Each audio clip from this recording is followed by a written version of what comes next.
Check the box and get back to work. Week 2 of the preseason in the rear view. Some inch closer to roster spots, while others captivated with inch-long runs. No matter the means, we're 1 week closer to the real thing. John Breech and Emory Hunt back in the mix to talk week 2 and what we saw in the preseason. Breech, we're going to go Jaxson Dart with you first. I know Emory's seen a lot of them at Giants practices, but the locals, they're already restless, and Russ hasn't taken a regular season snap yet. How much of your opinion has changed as it regards to that QB room over these first 2 weeks of the preseason? Well, what Jaxson Dart has done has been unbelievable. And this is funny because this is kind of what Russell Wilson did his rookie year. The Seahawks had kind of brought in a free agent back in 2012 with the thought that that free agent was going to start. Russell Wilson, a third-round pick, comes in, looks fantastic in training camp, and Seattle really didn't have a choice but to start Russell Wilson because he played so well. This situation's a little bit different because I think Brian Daboll is absolutely sold on playing Russell Wilson in week 1. But the way Jaxson Dart has played, when you have a rookie quarterback, what you want to see in these preseason games, you want him to show command of the offense. You want to see him make smart decisions. Don't turn the ball over. But Dart hasn't just done that. He's been nearly perfect. And so when you're talking about a rookie quarterback already being this good, and yes, it is just a preseason, I understand that, but he's showing a high understanding of how to play at this level. And so if you're Daboll, you've got to be thinking, man, I need to get him in there as quickly as possible. Now, that being said, the Giants do have a very brutal schedule, so maybe you send Russell Wilson out there the first 5 or 6 weeks. They go 2-3, 2-4, then you have an excuse to play Jaxson Dart. But based on what I've seen so far, Jaxson Dart could start this year and be good. Here's what I've noticed from Dart during this whole thing in terms of training camp and OTAs and all that stuff like that was everyone saw the interception that went viral. Then he had another one the next day that was even worse than that one, right? But what he learned was, okay, I can't make these same throws in the pros that I did in college because they close faster and they are making plays on the ball. And he got significantly better. I think he didn't have another interception the rest of camp. And what Daboll is doing is kind of catering the offense around him, what a good coach supposed to do. And you're seeing him have that confidence and the success. However, what is going on and what you're seeing is a guy that is playing with no pressure. There's no pressure to start. There's not even pressure to get hit yet. And so when those things start to ramp up, then you start to see certain things happen. But for the most part, he's going out there doing what he's done. And to be completely honest, I think he has already taken the number 2 job from Jameis Winston because he got a lot of work with the twos during camp, and it wasn't a complete calamity. He was able to make the offense work. He made some big-time plays, both with his legs and with his arm. And it wouldn't surprise me to see them move off of Jameis and make Dart the QB2 and keep DeVito because you're paying him, about an hour. So I think that's what's going to happen. With what they have in Dart, they love what the progress he has shown over the course of time, and the plan is working to perfection because you could develop him without the pressure of playing him right away. Quality veteran backup play at the quarterback position, always in demand. Jameis would fetch you a pick somewhere. We'll see if that is the route that they do go. With Jaxson Dart moving up this depth chart, it only begs the question, when is he number 1 on it? Let's not get ahead of ourselves here. They are rookies. It's going to get faster, as you said, Emory, from college to practice to preseason, and wait till you see the real thing. It moves pretty quick when week 1 comes around. That in mind, Emory, the rookie quarterbacks at large, they're comporting themselves nicely, but how much stock do you put into it knowing that it gets ramped up once again? Well, I think you put a lot of stock into it because all we was told was this was a terrible quarterback class, and all I'm seeing is these quarterbacks out here balling, right? Every one of them, from first round to undrafted. Shout out to America's quarterback Brady Cook, who's also having some success out there in Jets camp. So I think the fact that we're seeing these college quarterbacks that have, and the key common theme is Ward played a long time, Shador played a long time, Gabriel played a long time, Dart played a long time. So these guys have played multiple years of starting high-level games in college, so they're more adept to hitting the ground running at the pro level. And the pro game, to be completely honest, the NFL game, has quietly become the CFL and college football with the way they run these certain techniques and schemes and how they spread the field. So it's a lot easier for these quarterbacks to step in and play. So the future is bright for a lot of these football teams, whether you have your starting quarterback or your backup quarterback.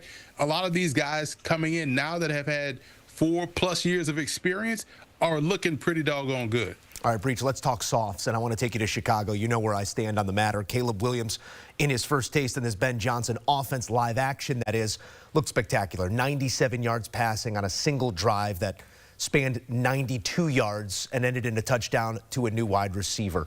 Optimism is something hard to come by after the quarterback history in recent years in Chicago, Breech.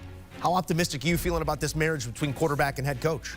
Well, Joe, I'm sure you went out and got a Caleb Williams tattoo after that drive against the Buffalo Bills. And look, it has been a long, long time since the Bears have really felt like they have a franchise quarterback they can get behind and that will be there for a long time. And obviously the biggest question mark going into this season and this preseason was, how quickly can Caleb Williams pick up this Ben Johnson offense? How effectively will it work with Caleb Williams running the show? And we saw it. He looked really, really good against the Bills. And it was smart decision-making. It was quick decision-making. The 36-yard TD wasn't a long pass, but it was a dart. It was short. You hit your receiver perfectly in stride so that they can get down the field and score that long touchdown. We saw a 29-yard pass to Cole Kmet. So what we saw was Caleb Williams constantly making good decisions, and that's what Ben Johnson kind of hammers in his quarterbacks. We saw it with the Lions last season.